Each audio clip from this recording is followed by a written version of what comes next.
This is the English service of Radio Algeria International. It's time for the news. In today's top stories, the President of the Republic, Abdelmajid Tebboune, stressed that Algeria and Sierra Leone, in their capacity as non-permanent members of the Security Council, would work together to maintain international peace and security in accordance with the principles of the United Nations and the rules of international law. Algeria's permanent representative to the UN, Ammar bin Jama, has warned against the emergence of a regional conflict with uncontrollable consequences in the Red Sea and called for avoiding all measures likely to aggravate tension in Yemen. As the number of dead as a result of the ongoing aggression on the Gaza Strip for the 19th day rose to more than 20,300, the UN Highest Court, the International Court of Justice, will hear South Africa's arguments next week after Pretoria filed a complaint against the Israeli occupation for genocide in the Gaza Strip.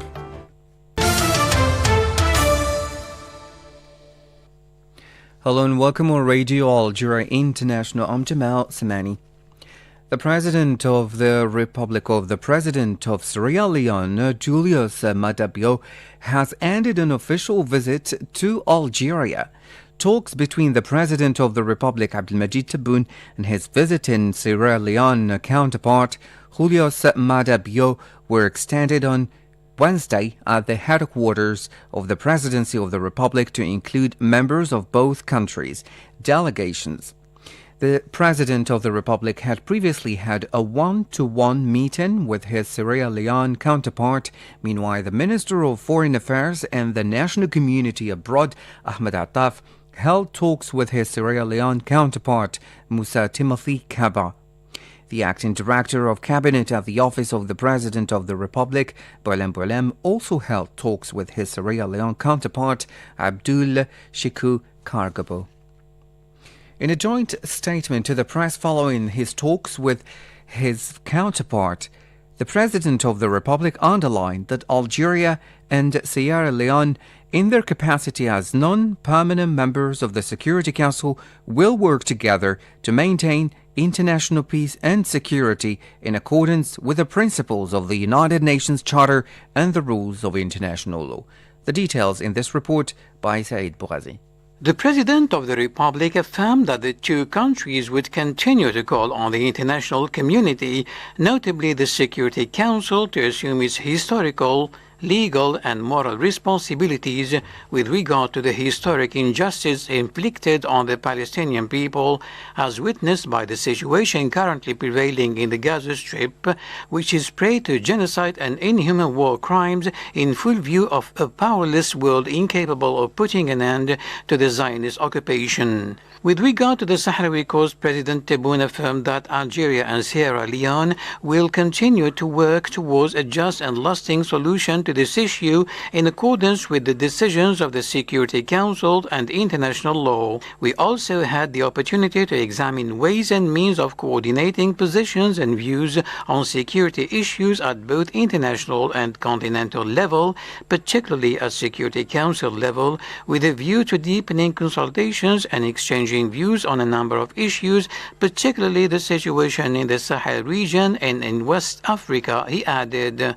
The President of the Republic affirmed that he had agreed with his Sierra Leonean counterpart to ensure mutual support and coordination within the African Union in order to contribute to the consolidation of peace and security on our continent and to the resolution of our conflicts, while working to right the historic wrong committed against Africa through a fair representation of the continent. اتفقنا على أهمية العمل المشترك والتنسيق ضمن الاتحاد الإفريقي للمساهمة في تعزيز السلم والأمن في قارتنا وحل نزاعاتنا إفريقيا والسعي إلى تصحيح الظلم التاريخي المسلط على قارتنا الإفريقية بالعمل على التمكين لتمثيل عادل لقارتنا. وهنا أتوجه إلى أخي الرئيس مادو بيو لأشيد بدوره كرئيس للجنة العشرة ورؤساء دول الحكومات والاتحاد الإفريقي من أجل إصلاح مجلس الأمن الأممي للأمم المتحدة. The President of the Republic also expressed his hope that President Julius Maada Bio's visit to Algeria would inject a new dynamic into bilateral cooperation to match the political will, adding that he had agreed to strengthen cooperation, trade exchanges, and expertise in various fields between the two countries, such as energy, trade, industry, agriculture, higher education, scientific research, and fisheries, in addition to the creation of a joint business council to build bridges of cooperation between economic operators of the two countries. On this occasion, the President of the Republic expressed his conviction that this visit would make it possible to give a new impetus to bilateral relations and to strengthen consultation with a view to establishing a constructive partnership serving the mutual interests of the two countries. As we said earlier, the President of the Republic, Abdelmajid Tebboune, stressed that Algeria and Sierra Leone, in their capacity as non-permanent members of the Security Council, would work together to maintain international peace and security in accordance with the principles of the United Nations and the rules of international law. The President of the Republic affirmed that the two countries would continue to call on the international community, in particular the Security Council, to assume its historical, legal and moral responsibilities with regard to the historic injustice inflicted on the Palestinian people.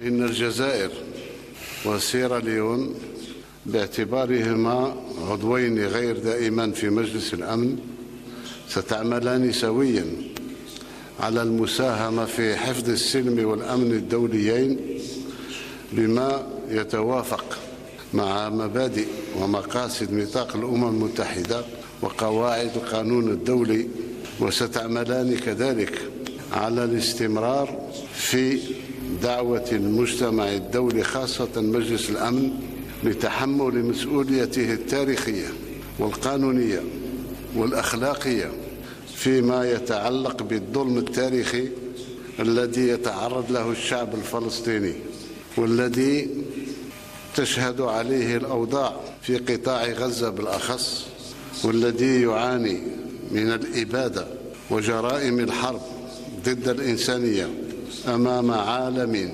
عاجز عن ردع الاحتلال الصهيوني. With regard to the Sahrawi cause, President Tebboune affirmed that Algeria and Sierra Leone will continue to work towards a just and lasting solution to this issue in accordance with the decisions of the Security Council and international law. For his part, the President of the Republic of Sierra Leone indicated that Algeria and his country agreed to strengthen their bilateral cooperation relations in a number of areas, including trade. In a joint statement to the press following his talks with the President of the Republic at the headquarters of the Presidency of the Republic, he described his meeting with the President as important, during which issues of common concern were discussed. He also affirmed that his visit to Algeria coincides with the beginning of the mandate of the two countries in the UN Security Council as non-permanent members. We are determined to strengthen relations at bilateral and multilateral levels. It is not a coincidence that this visit comes at a time when Algeria and Sierra Leone started their mandate as non-permanent members of the UN Security Council. During this visit, I had extensive talks with my brother and friend, President Tebboune, and we discussed issues relating to our common interest as part of cooperation, consultation, and solidarity. And I reiterated our strong will for bilateral diversified cooperation in the cultural and political fields, among others. We also examined the possibility of strengthening the exchange of expertise as well as trade exchanges. The President of Sierra Leone also emphasized on the occasion the convergence of positions between the two countries on the oppression imposed on the Palestinian people and the settlement of the Western Sahara issue in line with international charters. The President of Sierra Leone, paid a visit today to the Algiers Grand Mosque, or Jama al-Jazair, as part of his official visit to Algeria. President Madabio, who, accompanied by the Minister of Foreign Affairs and the National Community Abroad Ahmed Attaf, was welcomed by the rector of Jama al-Jazair, Sheikh Mohammed Mamoun al-Qasimi al-Husseini. The President of the Republic of Sierra Leone visited the various structures of the mosque and listened to a presentation on this great building of a religious, civilizational and social dimension. You're still listening to Radio Algeria International, and as you followed in our top stories, Algeria's permanent representative to the UN, Hamad Ben Jama, has warned against the emergence of a regional conflict with uncontrollable consequences in the Red Sea and called for avoiding all measures likely to aggravate tension in Yemen and undermine the great efforts of the UN Special Envoy to the region. In Algeria's first statement as a non-permanent member of the UN Security Council during a briefing on recent developments in the Red Sea, Mr. Ben Jama stressed that the current regional context is marked by risks of escalation that is vital to avoid and the emergence of a regional conflict with uncontrollable consequences. The Algerian diplomat also called for avoiding taking any measure that could aggravate tension in Yemen itself and undermine the great efforts of the UN Special Envoy, who has the support of local and regional parties. After stressing Algeria's commitment to maintaining international peace and security, Mr. Ben Jama stressed that the coastal states are primarily responsible for maritime safety in the Red Sea, warning that any collective effort that does not count on the active participation of these states is doomed to failure. He considered that these developments in the Red Sea have major consequences on the economic and maritime security of the region, adding that the Red Sea is an essential corridor for world trade and is responsible for around 15% of the world's maritime activities and protects shipping in the region. Algeria's permanent representative to the UN also referred to the creation of the Council of Gulf and African States and the coast of the Red Sea and the Gulf of Aden as a framework for security and economic interest in this strategic maritime region. To this end, he called for remedying the root causes of the obstacles of maritime freedom in order to achieve a global response. Meanwhile, on the continuing attacks by Houthi rebels in the Red Sea and the stability of the region, the Assistant Secretary General for Middle East, Asia and the Pacific, Departments of Political and Peace-Building Affairs and Peace Operations, Mr. Khaled Khiyari, told the Security Council briefing that no cause can justify continuation of these attacks against the freedom of navigation, calling on all parties to avoid further escalation.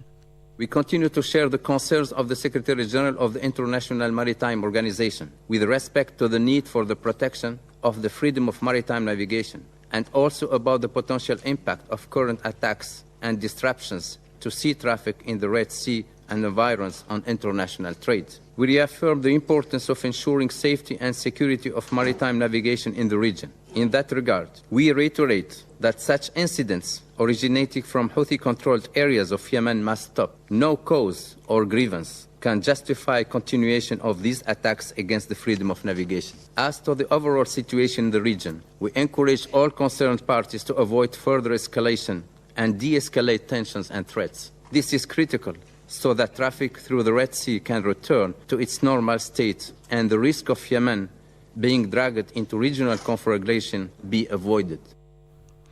In an infinite toll, the number of dead as a result of the ongoing aggression on the Gaza Strip for the 19th day rose to more than 22,300, including at least 9,600 children and 6,750 women, in addition to 7,000 missing persons and more than 57,200 wounded.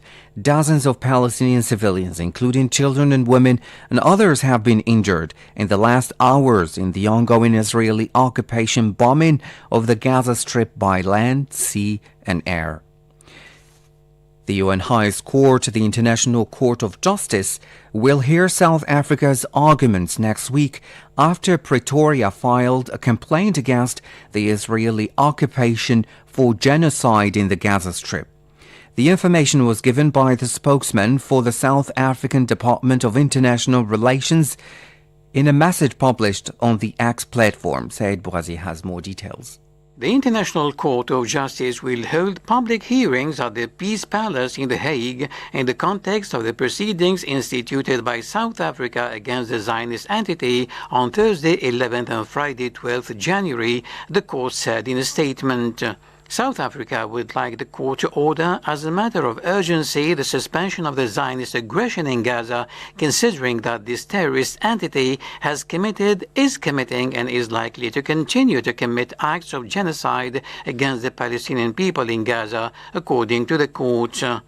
In its application, South Africa stated that it had turned to the court to ensure the fullest and most urgent protection possible of the Palestinians.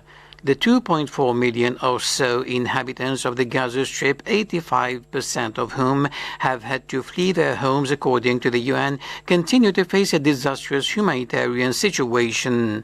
The International Criminal Court, which is also based in The Hague and which tries individuals, received a request last month from South Africa, Bangladesh, Bolivia, Comoros and Djibouti for an investigation into the situation in the state of Palestine. The International Criminal Court opened investigations in 2021 into war crimes committed in the Palestinian territories by the Zionist entity. The number of displaced Palestinians arriving in the city of Rafah, located in the extreme south of the Gaza Strip, has reached around 1 million since the start of the Zionist aggression against the Palestinian enclave on the 7th of October. The Euro-Mediterranean Observatory for Human Rights has said that Israel's deliberate attacks on refugee shelters in Gaza explicitly violate the rules of international law, particularly international humanitarian law. And Palestinian Prime Minister Mohammed Shtayyeh has said that the Gaza Strip, victim of a savage aggression, is suffering from unprecedented deprivation and famine. At the same time as it wages a genocidal war against the besieged Gaza Strip, the Zionist occupation army is stepping up its deadly raids on West Bank cities and towns.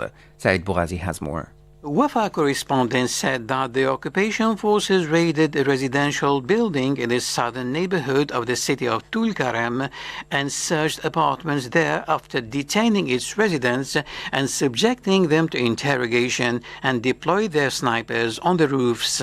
The occupation army also raided a number of other homes in the area at the same time as it raided the homes of citizens in the two suburbs of Danaba, east of the city, and Shweika to its north, and ransacked a number of them. The occupation bulldozers also continue to bulldoze and destroy the streets and alleys of the Tulkarem camp in several neighborhoods, and were stationed in the El Muqata'a neighborhood, the center of the camp, the Abul Ful neighborhood, the Hanun Square, and the Balawni neighborhood. They also caused damage to infrastructure and water lines and destroyed storefronts, commercial establishments, and some homes. The occupation soldiers fired heavy bullets randomly from time to time. The occupation forces also continued their aggression against Nur Shams camp by storming the camp's homes in all its neighborhoods, vandalizing their contents and detaining its owners, while large numbers of Zionist soldiers were deployed in the neighborhoods of El Nashia, Ad-Damj, and An-Nasr. In other news, an airstrike carried out on the logistical support headquarters of a Shia militia in central Baghdad had killed a high-ranking militia commander and other members of the faction in Iraq. Mohammed Khatel has the report. The strike carried out earlier today comes amid mounting regional tensions fueled by Israel's all-out aggression against Gaza and fears that it could spill over into surrounding countries. The Popular Mobilization Force, a coalition of militias that is nominally under the control of the Iraqi military, announced in a statement that its deputy head of operations in Baghdad, Mushtaq Talib al-Sa'idi, or Abu Taqwa, had been killed as a result of brutal U.S. aggression. The strike killed 2 people and wounded 5 others, according to 2 media officials who spoke on condition of anonymity. Heavy security was deployed around the location of the strike on Baghdad's Palestine Street. It's worth recalling that yesterday 2 bomb blasts killed over 80 people in the city of Kerman in the Islamic Republic of Iran at a ceremony commemorating the death of top commander Qasem Soleimani, who was killed in 2020. You're still listening to Radio Algeria International. Stay tuned.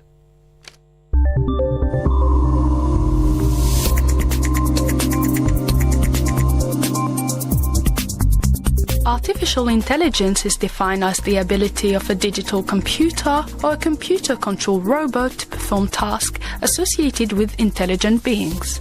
Nowadays, some limited artificial intelligence applications, such as medical diagnosis, computer search engines, voice or handwriting recognition, and chatbots, have evolved to the point where some programs can perform at the same levels as human experts and professionals. AI systems typically function by absorbing large quantities of labeled training data, examining the data for correlations and patterns, and using these patterns to forecast future states. Artificial intelligence can be used by employees to handle repetitive, low-skilled jobs, saving hours of labor. Even though machines have been previously used on production lines, artificial intelligence enables to manage a wide range of jobs more effectively than in the past. Every business benefits from this. Businesses save money by using technology to handle routine chores rather than hiring people.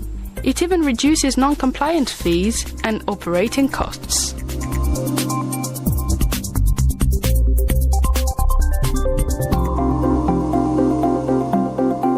Artificial intelligence is applied in many sectors, from digital marketing to healthcare. Depending on the activity, the kind of level of AI required will vary. For example, automating emails will require less processing power than going through a registry of patient information. AI is used not only for sorting information, but also for academic research and facial recognition. In addition, devices using AI are also used outside of the work sphere. Smart devices using AI can lower electricity costs and facilitate easier household management. Artificial intelligence was limited to sci-fi literature, video games, and motion pictures just a few years ago. Despite being commonplace, some argue that it is not even close to attaining its full potential yet. However, many fear that the use of AI will result in job losses. Experts reported that this is happening at a small scale. A common example could be the self-checkouts in shops or supermarkets. This is one simple example of how AI is replacing human tasks while simultaneously taking away job opportunities. Moreover, there is an urgent need to address the issue of the lack of transparency in AI systems, especially with deep learning models that can be challenging to understand. People may become distrustful of AI systems and reject their adoption if they are unable to understand how they arrive at their findings. Another issue that should be addressed is the amplification of social biases that AI systems perpetuate due to biased training data and algorithmic design. Introducing moral and ethical values in AI systems is challenging, especially when those systems are making decisions that could have major consequences. Researchers and developers must prioritize the ethical implications of AI technologies. AI technologies also present privacy concerns, as large volumes of personal data are frequently collected and analyzed by AI systems, which raises concern about data security and privacy. In order to reduce privacy risks, data protection laws and secure data management procedures must be advocated. Regarding security risks, it has been reported that as AI technologies advance in sophistications, security risks and possibilities for abuse that come with using them increase as well. By using AI, malicious actors and hackers can create sophisticated cyber attacks, bypass security measures, and take advantage of weaknesses in systems. The UN Under-Secretary General for Global Communication, Melissa Fleming, stressed that AI has been used already on social media to circulate disinformation and hate speech, which threatens human progress. Deepfakes and other AI-generated content are used to manipulate public opinion and share misleading information. In the digital age, efforts to identify and counteract misinformation produced by AI are essential to maintaining the integrity of information. To that, Mrs. Fleming added the following. Disinformation actors take advantage of algorithms that are designed to prioritize outrage and user engagement. They are programmed to amplify the posts that generate outrage and often result in promoting hate speech. By design, they at the same time limit the reach of factual, reliable information, including from the United Nations. But large-scale disinformation operations have had their own limits. Up until recently, they required significant investment in content creation. They needed manpower and a big, broad influencer network. But with the advent of generative AI technology, the cost and manpower barriers have been lifted. This means the online environment is about to get even worse. Besides, Melissa Fleming recalled that it is challenging to detect whether content is AI generated or real. She added that the UN is concerned by the following. Targeted disinformation is already impacting UN peace and security efforts, and in many parts of the world, UN peace, humanitarian, and political operations are the subject of false narratives. This endangers UN staff and also the civilians they are tasked with aiding and protecting. I would like to recall a recent survey of our peacekeepers where more than 70% who responded to the survey said that mis and disinformation severely or critically affected their ability to implement their mandates. 70%. And this is the landscape that they're already operating in. Now, enter cheap, off-the-shelf AI services, and targeted disinformation is becoming an even more potent weapon in the information wars. Those working to keep the peace, to deliver humanitarian aid, and to report on atrocities are becoming targets themselves of twisted stories. And this can undermine their missions by turning populations and donors against them.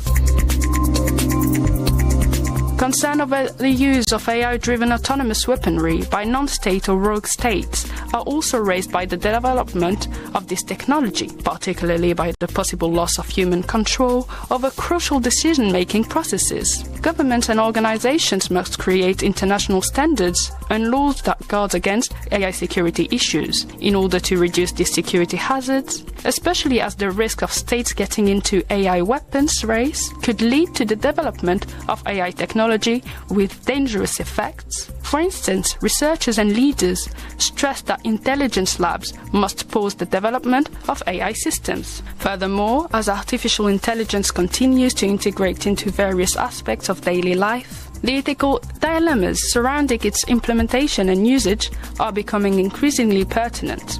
One of the pressing concerns is the accountability of AI-driven decisions. When AI systems make critical decisions, it is often challenging to pinpoint responsibility or assign accountability for the outcomes. The ambiguity in responsibility raises significant ethical questions, particularly in contexts such as healthcare, finance, and law enforcement, where AI-powered decisions can profoundly impact individuals' lives. Establishing frameworks for transparent accountability and clear lines of responsibility within AI systems becomes imperative to ensure that decisions made by these systems are fair, justifiable, and aligned with ethical standards. By addressing the ethical and accountability concerns in AI systems, societies can better embrace the potential benefits of these technologies while mitigating their potential risks.